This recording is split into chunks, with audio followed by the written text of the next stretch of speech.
God alone. But sometimes I still try to take control, 'cause I get scared when I can't see the end. All you want from me is to let go. Your parting waters making a way for me. You're moving mountains that I don't even see. You answer my prayer before I even speak. All you need for me to be is still.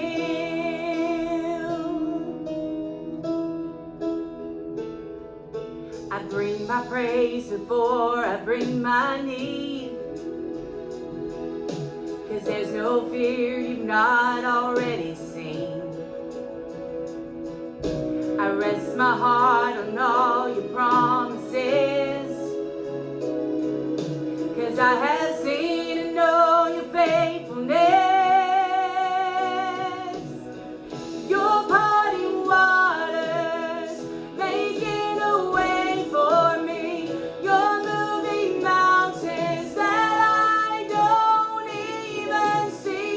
You answer my prayer before I even speak. All you need for me to be is still, and know that you are God. Be still, and know that you trust that you are parting waters. You whispered my name. You answered my prayer. You're moving mountains.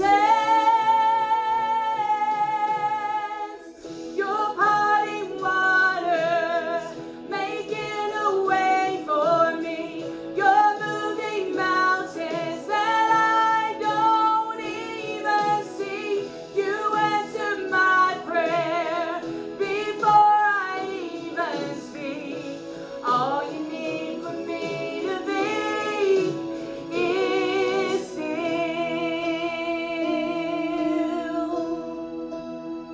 Be still.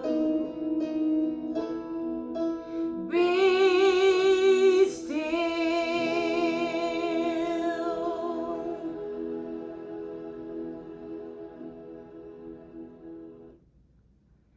Well, my name is Kim, and I'm really nervous right now because I actually don't know exactly what to say, but I do know that God I pray that He uses me to be able to touch somebody. And when I hear the words, this is out of my comfort zone, this is out of our comfort zone, but don't God want to pull us out right now? Don't He want to pull us out of our stagnant self and actually be able to touch people and be able to tell people about what God has done for us? And so if I stumble on my words, just forgive me, but I'm just going to let God lead me and tell you the story, my page in my story, because we've all got a story. We've all got a testimony that God has brought us through.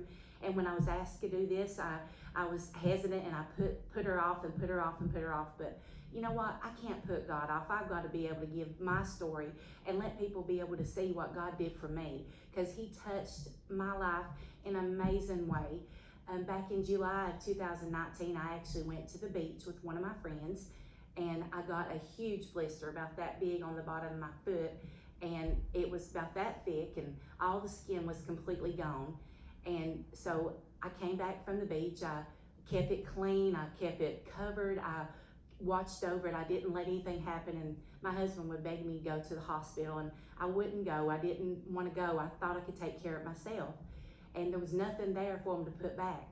So I kept it clean and everything, and I went and I worked my evening job, and then I worked day shift cleaning, worked cleaning houses during the day. And so I thought everything was getting better, and it was shrinking. My blister was getting smaller and smaller, but little did I know that it was infected on the inside.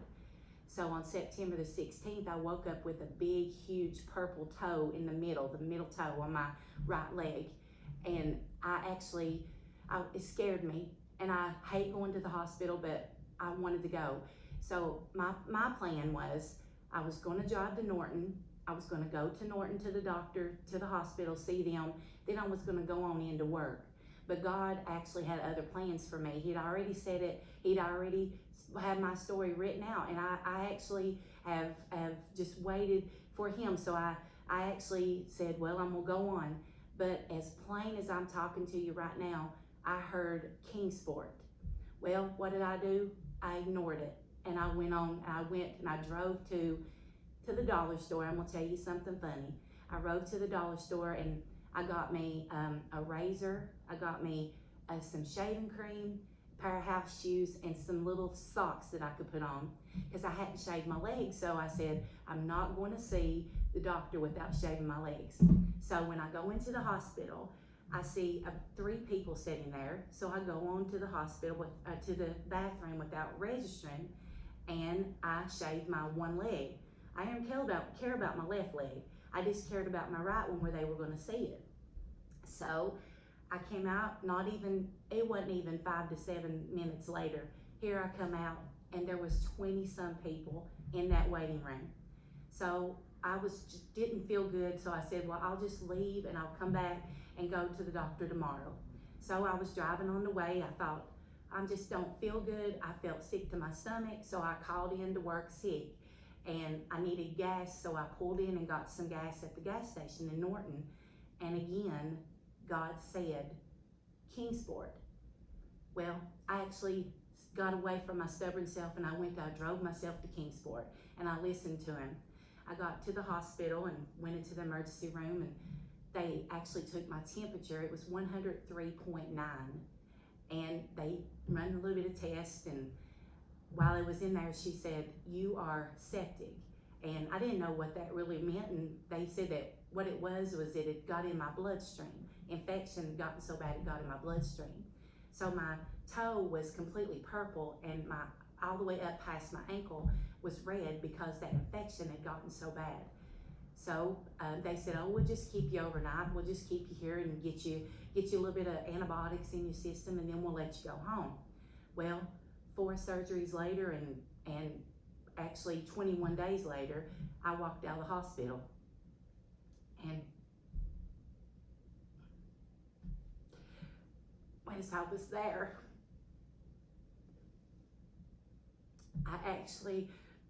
they took me down and they would come and tell me, well, we're gonna amputate your leg.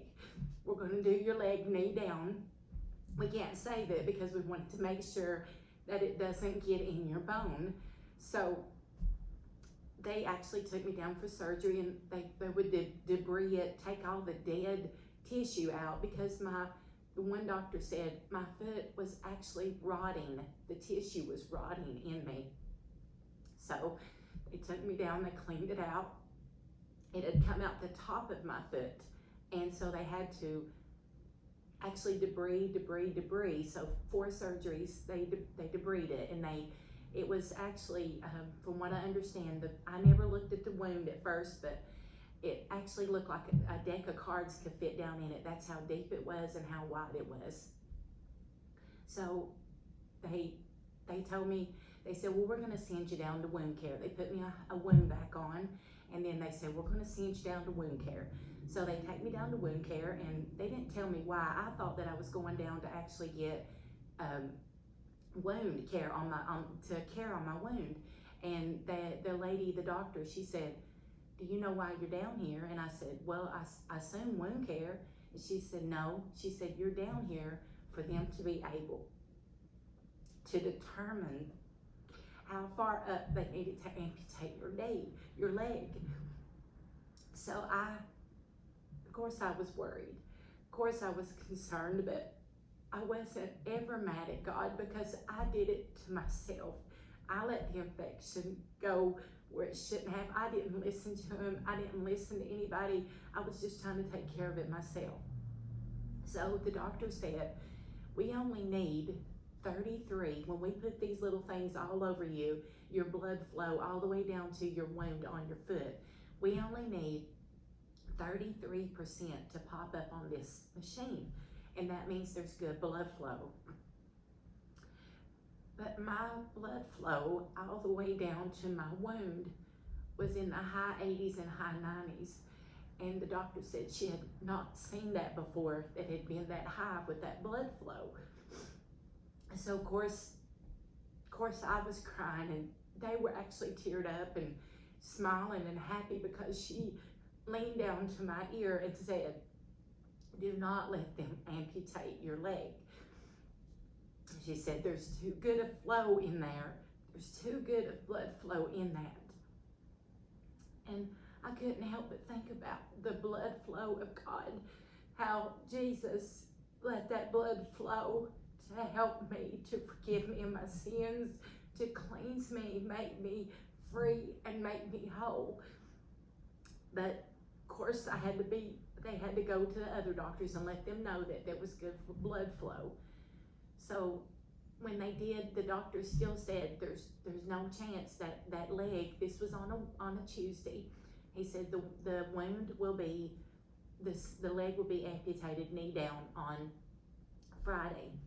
So they had the surgery planned, and they had everything ready with the way that they were going to do it, because the one wound doctor, she said, the surgeon's job is to amputate and take that problem and fix it, get rid of it. She said that's not their goal. That's what their specific job is to get rid of that before it gets into your bone and to save your life. And again, I couldn't help to think, look at that sin that was killing us. Look at that sin that was taking our life away. And what did Jesus do? He fixed it by taking it away from us. So this whole time, all this time, my little husband, he was sitting over in the corner. Of course, he was upset because I was gonna lose my leg. And we had already made peace with it, because we thought that that's what God had planned, that my leg was going to need to go to save my life. But that's not what God wanted. But Jamie was over in the corner, and here's another little something funny. He was in the corner, and he was just scrolling on his phone and just looking on his phone, and he stopped all of a sudden, and he said, "I found you a leg, Kim." He said, "I found you a leg on eBay for $75.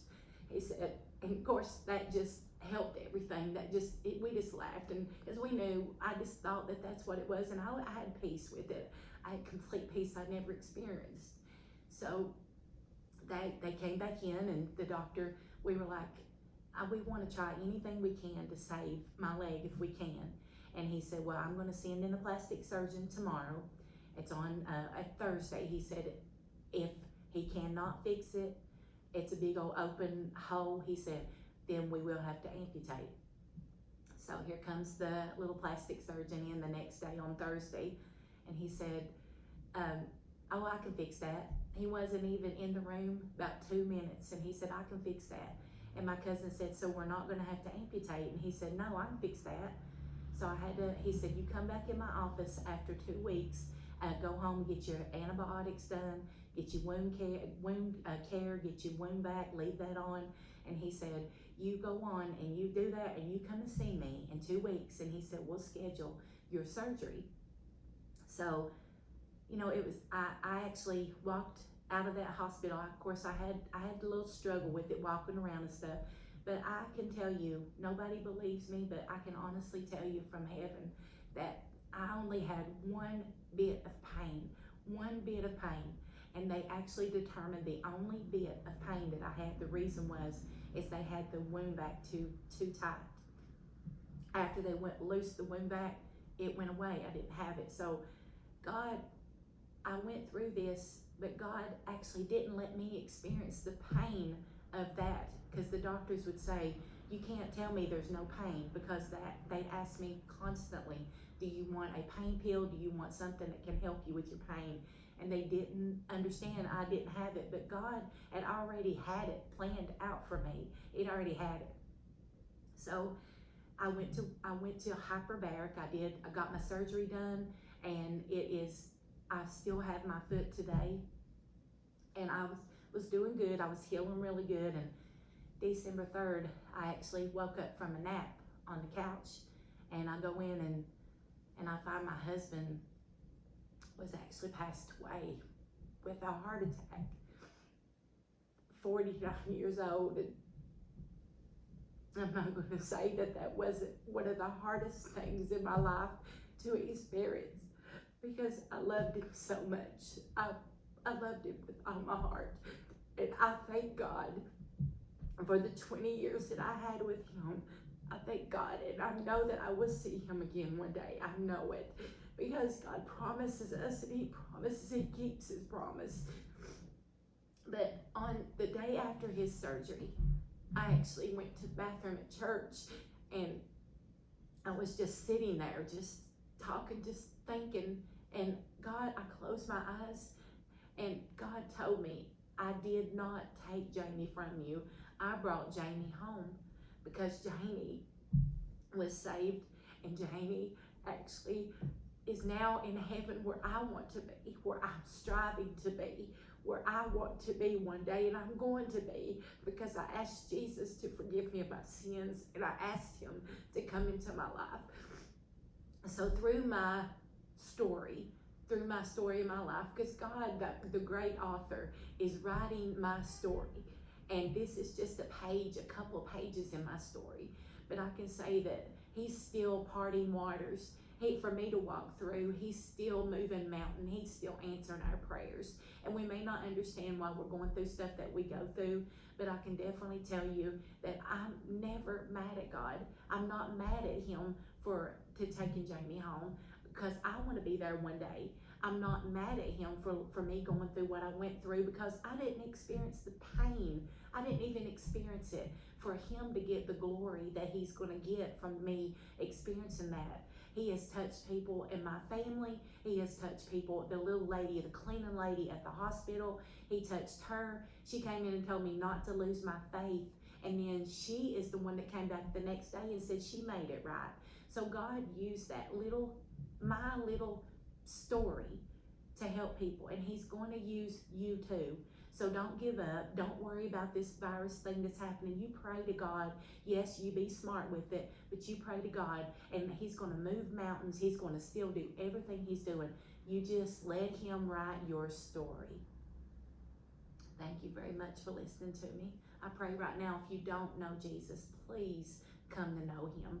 He is so a loving, loving God, and he will love you and forgive you no matter what you've done. He loves you and forgives you. So please don't walk around with that in your heart, thinking that you're not worthy, because you are worthy. Because when God sent Jesus down here, he sent perfection to take away that nasty sin. So please don't wait another second. Please accept him as your Lord and Savior. Thank you so much.